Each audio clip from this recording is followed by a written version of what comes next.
Hi everyone, welcome back to Lezerlens. Ngasi aigi video se accounting concept amasung convention gi matang da semja video ni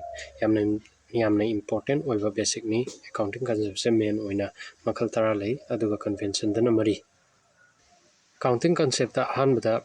business entity concept business ama tawda owner duga business aduga tongana entity ama oina logani samna harbada tomba kawunu pa amana capital listing tara puthoga business hawdoe adubu tomba gi account ga business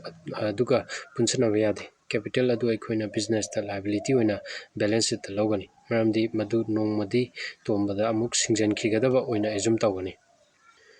Anisubada going concern concept. Asigi concept sina high business ta any interruption a fana laiduna su business ti continue tawgani forever havni. Like example owner sigrasu director tokrasu or partner lagidaba yarasu company ki revenue amasung expenses adum tawwa lepoi. Maramdi business has to continue forever. Money measurement concept. Asigi concept sina high madudi money gi form the measure to we have record tawani. Example oina HR gi policy rules amasung employees efficiencies etc. sina chingbase measure to we ade. Aduna record to we ade. Aduga hapa yabana assets kumba liabilities purchases sales anything monetary measurement oibi yabangai hapkani. Mathangda cost concept aikoina poche leiba amasung yonbada cost yawe cost concept ta haise leiba yon kiba matamdugi cost value to consider tawani aduga present value da consider tawra samna harbada chahi tara gi mamangda leikiba pot adugi cost adu current market value da consider tawra matamdugi cost value da adum record tawani aduga depreciation di consider tawani mathangda accounting period concept Accounting tawda aikoina period ama set tawdragadi continuous tawkibana pandam leiroi accounting period adu isana adum decide tawbu yai mi ayamba chahi ama adum set tawnai example like calendar year 1st January to 31st December or financial year 1st April to 31st March half year thambasu yai 1st April to 30 September asina aikoina line khangani proper financial position kamaina leiri amasung revenue kayam earn tawi asina chingba Mathangda dual aspect concept aikoina transaction tawbu khuding makta aspect ani adum thokani haidi asomna kaigumba furniture purchase tawre aduga changdori account se amana purchasing furniture habamga amana paying cash habamga haidi aikoi transaction tawda adum ani thokani amana chakhiba ama changpai ama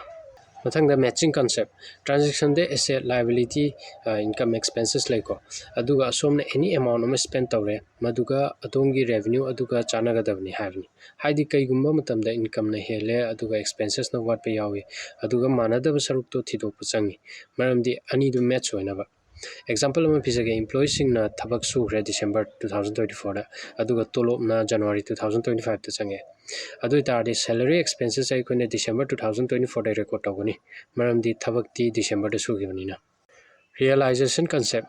asigi concept asida harisdi asomna asset ama sales tawba kanda cost kya dano amasung grade na kya dano amasung rate kya da yanari no amasung current price rate na chingba asi consider tawani habidi example oina asomna pot ama Delhi da 31 March da yole mamal yanar matungda aduga potsina receive 1st April da yaure mara asida pot to gi value sidi March tana less oire April tana more oire ado karamba aikoina consider tawni habida March ta tawni haidi March ta yanakiba aduna mathangda objectives evidence concept aikoina financial accounting da transaction se journal entry da changi aduga ledger prepare tawi ado aikoina journal entry se pangi da isanbe yadeko evidence laitawa yadeko haidi aikoina pot leiba kanda receipts pirai amasung written bills amasung bank statements asina chingba se leira kandani information ama hekta verbally haraga transaction changba yade evidence darka taigo aroibada accrual concept asigi concept asina high madudi revenue na traga expenses se aikoina recognize tawani incur tawba kanda cash receipt tawdringe or paid tawdringe like receivable or payable accounting sinika Example oina harabada December 2024 da office ki electricity sizina kibai bill 5000 se January 2025 ta pire record changba kanda electricity bills 5000 expenses se December 2024 na record tawani maramdi 2024 kenoda December 2024 da sizina gimnina ꯑꯩꯈꯣꯏꯅ ꯖꯅꯋꯥꯔꯤꯗ bills ꯊꯤꯕ ꯇꯥꯔꯒꯁꯨ ꯃꯊꯪꯗ accounting convention ꯑꯩꯈꯣꯏꯅ accounting ꯀꯃꯥꯏꯅ maintain ꯇꯧꯒꯅꯤ ꯑꯃꯁꯨꯡ ꯀꯃꯥꯏꯅ handle ꯇꯧꯒꯅꯤ ꯍꯥꯏꯕꯅꯤꯀꯣ ꯑꯍꯥꯟꯕꯗ ꯀꯟꯚꯦꯟꯁꯟ ꯑꯣꯐ ꯀꯟꯁꯤꯁꯇꯦꯟꯁꯤ ꯍꯥꯏꯕꯗꯤ ꯁ꯭ꯇꯦꯕꯤꯂꯤꯇꯤ ꯍꯥꯏꯕꯅꯤ ꯑꯩꯈꯣꯏꯅ ꯑꯦꯀꯥꯎꯟꯇꯤꯡ ꯇꯧꯕ ꯀꯥꯟꯗ ꯄꯥꯔꯇꯤꯀꯨꯂꯔ ꯃꯦꯊꯗ ꯄꯥꯔꯇꯤꯀꯨꯂꯔ ꯀꯟꯁꯦꯞ ꯁꯤꯖꯤꯟꯅꯒꯅꯤ ꯆꯦꯟꯖ ꯇꯧꯕ ꯌꯥꯗꯦ ꯁ꯭ꯇꯦꯕꯤꯂꯤꯇꯤ ꯂꯩꯒꯅꯤ ꯃꯦꯊꯗ ꯄꯪꯍꯣꯡꯇ ꯍꯣꯡꯕ ꯌꯥꯗꯦ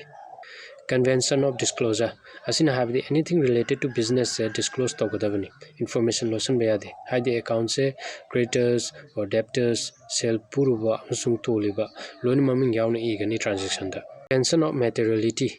ꯕꯤꯖꯤꯅꯦꯁ ꯑꯗꯨꯒ ꯃꯔꯤ ꯂꯩꯅꯗꯕ ꯃꯦꯇꯔꯤꯌꯦꯜꯁ ꯍꯥꯞꯀꯅꯨ ꯍꯥꯏꯕꯅꯤ ꯍꯥꯏꯗꯤ ꯑꯟꯅꯦꯁꯦꯁꯔꯤ ꯏꯟꯐꯣꯔꯃꯦꯁꯟ ꯍꯥꯞꯄ ꯌꯥꯗꯦ ꯑꯦꯀꯥꯎꯟꯗ ꯀꯟꯚꯦꯟꯁꯟ ꯑꯣꯐ ꯀꯟꯖꯔቬꯇꯤꯖꯝ ꯃꯇꯝ ꯆꯨꯞꯄ ꯁꯦꯐ ꯑꯣꯏꯕ ꯇ꯭ꯔꯥꯟꯖꯦꯛꯁꯟ ꯀꯟꯁꯤꯗꯔ ꯇꯧꯒꯅꯤ ꯔꯤꯀ꯭ꯋꯥꯌꯔꯗ ꯑꯣꯏꯕ ꯑꯣꯏꯗꯕ ꯇ꯭ꯔꯥꯟꯖꯦꯛꯁꯟ ꯈꯟꯗꯣꯛꯀꯅꯤ ꯇ꯭ꯔꯥꯟꯖꯦꯛꯁꯟ ꯀꯝꯄꯅꯤꯗꯨꯒ ꯔꯤꯂꯦꯇꯦഡ് ꯑꯣꯏꯕꯗꯨꯇꯪ ꯍꯥꯞꯀꯅꯤ ꯄ꯭ꯔꯣꯐꯤꯠ ꯄꯣꯏꯟ ꯑꯣꯐ ꯚ꯭ꯌꯨꯗ ꯑꯩꯈꯣꯏꯅ ꯀꯔꯤ ꯇꯧꯕ ꯌꯥꯏ ꯀꯔꯤ ꯀꯟꯁꯤꯗꯔ ꯇꯧꯕ ꯌꯥꯏ ꯁꯤ ꯌꯦꯡꯒꯅꯤ ꯃꯌꯥꯝ ꯉꯁꯤꯒꯤꯗꯤ ꯁ꯭ꯋꯥꯏꯗ ꯂꯣꯏꯁꯤꯟꯖꯔꯒꯦ ꯃꯌꯥꯝ ꯊꯦꯡꯛ ꯌꯨ ꯑꯣꯜ